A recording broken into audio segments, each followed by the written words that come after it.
So we've all gotten pretty used to AI that can talk. You know, the kind that writes our emails, makes cool pictures, and answers our trivia questions. But what if AI could do more than just talk? What if it could actually act? Well, that's the huge leap we're digging into today, the rise of what's called Agentic AI. And that question, right there, is driving the next massive shift in technology. We're moving from an AI that just waits for our prompts to an AI that goes out and actively pursues goals. It's a huge jump from simply following instructions to taking autonomous action. All right, so here's the game plan. First, we'll break down what makes this new type of AI so different. Then, we'll get into the really surprising reason it's outperforming even the biggest models out there. After that, we'll peek inside its brain to see how it thinks. Then, we'll see it in action in the real world, and finally, we'll tackle the biggest challenges standing in its way. Okay, so let's start with the absolute basics. What's the real difference here? Well, it all comes down to a fundamental shift, moving away from a world of rigid rules to one of flexible, goal-oriented problem-solving. Think about it like this. Remember middle school math? Traditional automation is like solving a simple equation. 3 times 4 is always going to be 12. It's based on rules, it's predictable. But AI agents, they're more like solving a complicated word problem. They have to read the whole thing, understand the context, figure out what the actual problem is, and then solve it. They're built to be goal-based, adaptive, and to handle all the curveballs the real world throws at them. The key word here, the big takeaway, is agency. This isn't just a chatbot sitting there waiting for your next question. It's a system that can perceive its environment, read your calendar, check a database, then reason about the best way to hit a goal, and then actually act on that plan, all by itself. Okay, now this is where things get really, really interesting. You'd probably think that the biggest, most powerful, most expensive AI model would always be the best, right? Well, Agentic AI is proving that a smarter process can actually be way more powerful than just a bigger model. Get a load of this. On a standard coding test, the regular GPT 3.5 model gets about 48% right. Not bad. The much bigger, more powerful GPT-4 gets a 67%, a definite improvement. But now, look what happens when you wrap that less powerful GPT 3.5 model in an agentic workflow. Its performance shoots up to an incredible 95%, completely blowing past GPT-4. And that's because it's not just guessing once. The agentic process lets it write code, test it, see the errors, and then go back and rewrite it over and over until it gets it right. A smarter method just crushed raw power. And businesses are absolutely taking notice. This isn't just a cool science experiment. We're talking serious money here. A recent report found that 62% of executives expect Agentic AI to deliver returns of over 100%. They think it's going to be adopted even faster and have a bigger ROI than generative AI. So, how in the world do these agents pull off these incredible results? That's the million-dollar question, isn't it? Let's pop the hood and break down the design patterns that really give them their power. Okay, so at its heart, every single AI agent runs on this simple but incredibly powerful loop. First, it perceives the world by grabbing data. Then, it reasons about what to do next. And finally, it acts. So if you ask it to schedule a meeting, it perceives by checking everyone's calendars. It reasons by finding an open time slot. And it acts by sending out the calendar invite. And if someone declines, the loop just starts over, letting it adapt on the fly. The first secret ingredient is reflection.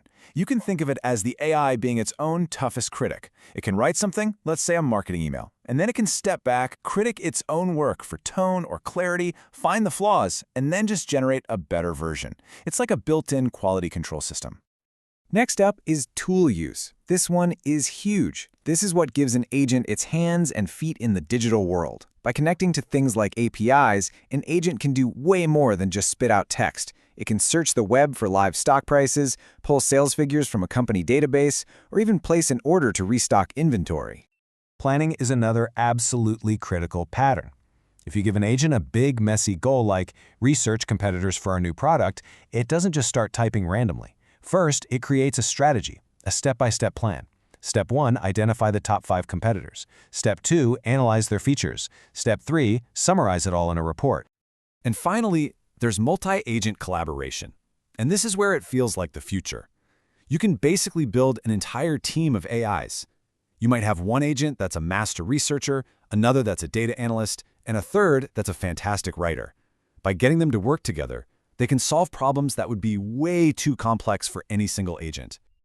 But this isn't just theory or stuff that lives in a lab. Companies are already deploying these agentic systems, using these exact patterns to solve real problems right now. Let's look at a few. So in the world of IT, Power Design's HelpBot is a great example of planning and tool use. It doesn't just answer basic questions, it autonomously goes in and resolves complex, multi-step support tickets by connecting to a bunch of different IT systems. It automated over 1,000 hours of work, freeing up the human team for more important projects. Over in Human Resources, Palo Alto Networks built an assistant that uses reflection to really understand the nuance of what each employee is asking for. It doesn't just parrot back company policy. It actually evaluates the person's specific situation and figures out the best solution, autonomously solving problems for their entire global workforce. And in finance, this one is pretty amazing. Bud Financial's agent is all about being proactive. It connects to a customer's bank accounts, learns their financial habits, and can autonomously move money to prevent an overdraft fee or shift cash into a savings account with a better interest rate. It's an AI that doesn't just tell you what happened, it acts to make your finances better. The potential here is just massive. But let's be real. The road to getting this everywhere is filled with some very serious challenges. We have to talk about the hurdles. This quote from a developer working on this stuff really gets to the heart of the problem. He points out that while agents work great in a clean, perfect lab environment, the real world is, well, it's messy. You've got old systems, undocumented code, and that causes today's agents to break down and break down fast. Reliability is a huge, huge hurdle.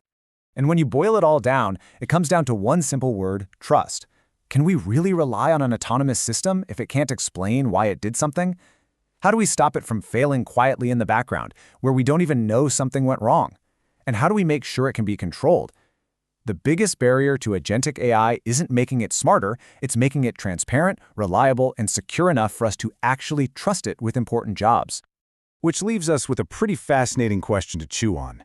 As these systems get more reliable and more trustworthy, they're going to evolve from being simple task doers to being complex workflow managers. So the question isn't really if an AI can do the job anymore, but when we'll be ready to trust it with the keys. The future of AI isn't just about more intelligence, it's about building systems we can truly depend on.